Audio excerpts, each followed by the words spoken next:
अस्सलाम वालेकुम बच्चों।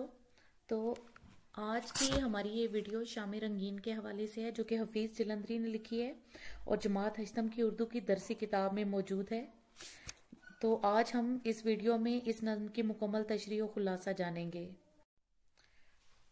तो बच्चों, इस नज़्म का पहला जो शेर है वो है, मगरिब के घर में सूरज बिस्तर जमा रहा है, रंगीन बादलों में चेहरा छुपा रहा है। ये शेर हफीज़ जलंधरी की नज़म शाम रंगीन से लिया गया है। इस नज़्म में शायर ने शाम के वक्त की रंगीनी को मौजू बनाया है।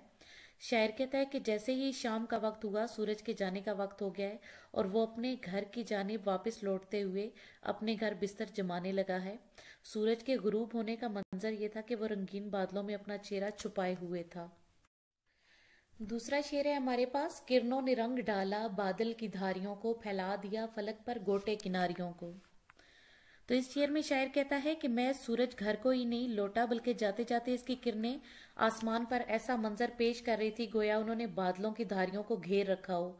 आसमान इन किरणों से इतना जगमगा उठा था कि ऐसा महसूस होता था कि जैसे किसी ने आसमान पर गोटे किनारियां फैला रखी हों, यानी आसमान को गोटे किनारियों से सजा दिया हो। तीसरा शेर है हमारे पास, छाया है थोड़ा थोड़ा पेड़ों तले अंधेरा, चिड़ियों ने खेत छोड़ा लेने लगी बसेरा।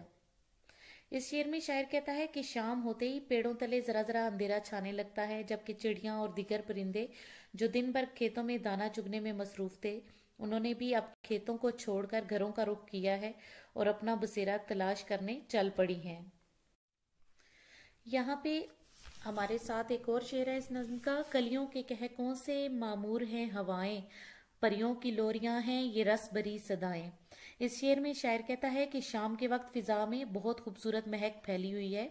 वो महक दिन भर खिलने वाली कलियों की है, जिनकी वजह से सारी फिजा महक रही है, जबकि शाम की सदाएं किसी परी की लोरी की तरह महसूस हो रही हैं। शेर नंबर 5 है, गुम हो चुकी है दुनिया बिखरे हुए सकूं में, दिन गर्क हो रहा है चुपचाप के फसू में। तो शायर इस शेर में ये कह रहा है कि शाम के बाद रात का वक्त चूंकि आराम का वक्त होता है, इसलिए दुनिया भर में सुकून बिखरा हुआ है और दुनिया इस सुकून में गुम हो चुकी है, जबकि दिन का भी इस शाम के सुकून में इख्तिताम हो रहा है। अगला शेर है हमारे पास, खेतों में काम करके लौटे हैं काम वाले, चादर सरों पे डाले कंधों पे हल संभाले। इस शेर में शायर ने यह बताया कि दिन भर काम काज करने वाले अपने काम से फारिग होकर खेतों से घर को लौट रहे हैं। ये मेहनत कश सर पे चादर डाले हुए हैं और अपने कंधों पे हल संभाले घर की तरफ लौट रहे हैं। अब शाम आ गई है जागे हैं भाग उनके, हर समत गूंजते हैं रस्तों पे राग उनके। शायर इसमें यह कहना चाह रहा है कि शाम का जैसे ही आगाज हुआ, दिन भर काम करने और मेहनत करने वालों के भाग जाग उठे हैं, यानी उनके आराम का वक्त हुआ चाहता है। वो दिन भर के थके हारे जब नींद की आगोश में जाएंगे तो उन्हें दिन भर के थके वजूद को उनके सुकून मिलेगा। और फिर कहता है कि हर समत गूंजते हैं रस्तों पे राग उनके। कहता है कि रस्तों पे इन थके हारे थकन से जो इनके टूटे हुए जिस्म हैं और इन लोगों के राग गूंज रहे हैं और साथ साथ झिंगर की आवाजें एक अजीब सा फसूं पैदा कर रही हैं। अगला शेर है, ले ले के ढोर डंगर चरवाए आ रहे हैं, सीटी बजा रहे हैं और गीत गा रहे हैं। तो बच्चों, इस शेर में शायर ने ये बताने की कोशिश की है कि जानवरों को चराने वाले यानी चरवाहे अपने जानवरों को लेकर घरों की जानिब लौटते हैं और आते हुए वो अपनी थकावट को ऐसे उतारते हैं कि वो सीटी बजा रहे होते हैं, कभी गीत गा रहे होते हैं और घरों की जानिब खुशी से बढ़ रहे होते हैं।